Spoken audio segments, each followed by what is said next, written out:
welcome to Independence Guitar. Hope everybody out there is doing well. Today I'm going to be going over a tip on how you can make the action on your guitar better. Now there's three aspects that pretty much will determine the action on your guitar and the overall playability.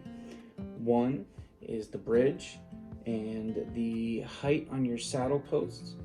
The second is your truss rod, and depending on whether you have relief or a back bow, you may have too much of relief, or you may have a back bow which will cause frets to buzz out all over the place. Now I know a lot of people are scared of adjusting their truss rod, and rightly so. You can severely damage or warp your neck by doing so. I would take that to your local guitar tech or luthier and have them adjust it for you. It doesn't cost that much, and a lot of times they will even do it for free just because it only takes a minute. Okay, so the third thing that pretty much determines the action of your guitar and the overall playability is the nut. Now, in my case, I had bought a brand new Graphtec Tusk nut from Reverb, I think, and I put it on, and it seemed okay at the time. I was using a thicker gauge at the time, the thicker gauge string at the time, and it seemed okay, so I didn't really bother with filing down the nut slots or filing down the nut itself. It just kind of worked, so I just left it alone. But since then, I have put a new Hipshot bridge on the guitar, and now it's pretty noticeable that the string is too far off the fretboard, down closer to the first and second fret. So if you're like me, I'm not a luthier, so I don't want to pay $80, $90, or even up to $150 for a nut slot filing set. I've seen them at StewMac, or at least the knife style files at StewMac for, I think, $80 or $90. And if you're working on a lot of guitars, that's fine. In my case, I only do it every once in a while, and those expensive nut slot files are just too much. I don't need them. So without a nut slot file, how do you do it? So there's a few ways you can go about doing this. All right, well, a couple that I know of. So the first is these. These are just feeler gauges that you can get at any auto parts store for anywhere from $4 to $10. I think these cost me, I don't know, $5 or $6, something like that. And what these are just plates of metal with different thicknesses, and they all say on them what they are gauged to. So for instance, this one is a 0.55 millimeter or a 0.22 gauge feeler gauge. So, and what those mean, these will correspond to your string gauges. So for instance, if you play on 10s, then what that means is that you have a 0.010 or 10 thousandths gauge string. So what you would do is you would find the 10 gauge or 0.010 feeler gauge, and you would file little serrations into the side of this. Then it's the perfect size to put down in the nut slot and file it out. It's not very effective. It will work, it will get you by in a jam, you know, and that's fine. I've done it before, but it's not something that I would recommend, like if you have access to better tools. Another way that is around the same price range are these. Now what these are torch tip cleaners. And just like feeler gauges. They come in different sizes, different thicknesses. This last one here, or the thickest one on my set, is a 62 gauge, and the thinnest is an 8 gauge. So what you do with these, just like the feeler gauges, these already come, because they're cleaners, they're meant to be basically jammed down the inside of a blowtorch or anything like that, and to clean out the any type of buildup. And you can get ones with different sizes, different price points, but basically it's about the same price as a feeler gauge, about $5-6, 10 at the most. So you went to the store and you got your feeler gauges and you got your torch tip cleaners. What do you do now?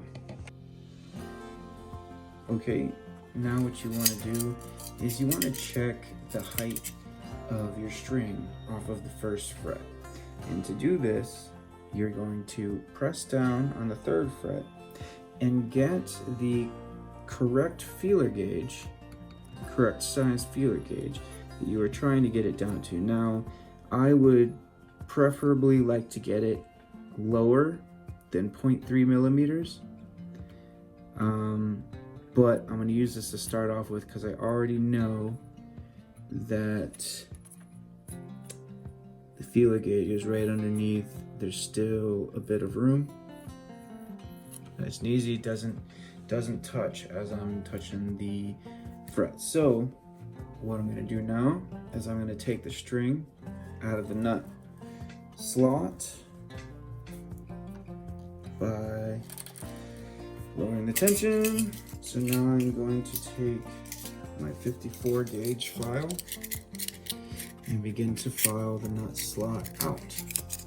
Now, when you file it out, you don't just want to go flat or straight across like the string is going out like this. You want to file it down towards the tuning peg, so like the natural slant that the string would take. So you notice the angle. Pretty much point the file at the hole of the string, or at the hole of the tuning peg, sorry, and lightly file. Go slow, take it easy, you don't want to mess up. Now luckily, the tusk nuts are only about $10 to $15. So if you mess up, it's not the end of the world. You can get another one. It's just gonna take more time. And you know, in my case, I would like this guitar to be playable as soon as possible. So I'm gonna take it nice and easy. Okay, so once you've done a bit of filing, you're gonna put the string back on. You're gonna put the string back on into the slot, tighten it up.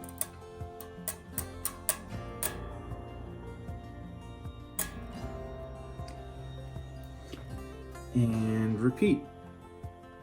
I'm going to take the feeler gauge, press down on the 3rd fret, and now see, and that is visibly closer. Still not quite there yet, but it's definitely a little closer. And I can already feel on the 1st fret there's less of a flex when pressing down. So I'm almost there.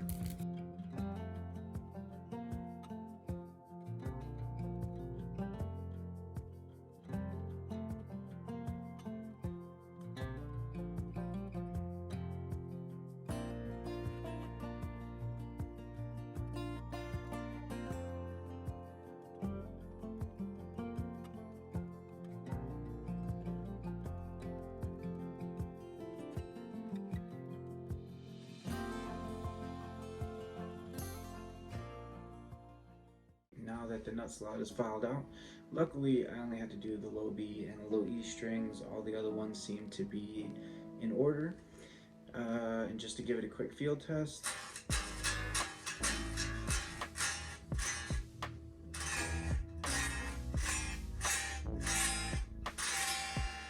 It feels 100 times better than it did before.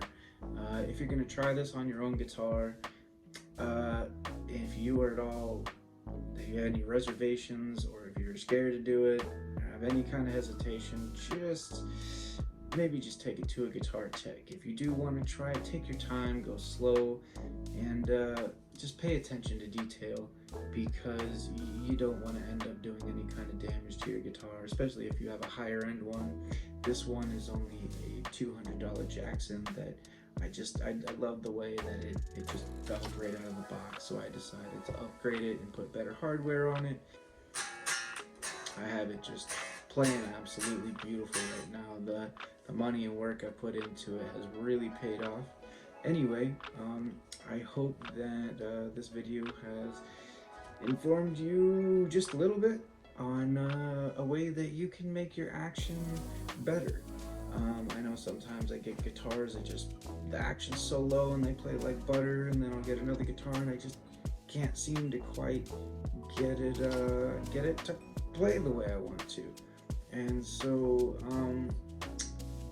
I realize now that a lot of times where I thought the problem was in the bridge or in the truss rod or trying to maintain that, it's not. It just ended up the nut slots were not filed or worn in enough, and you can correct it with a $5 tool and some feeler gauges.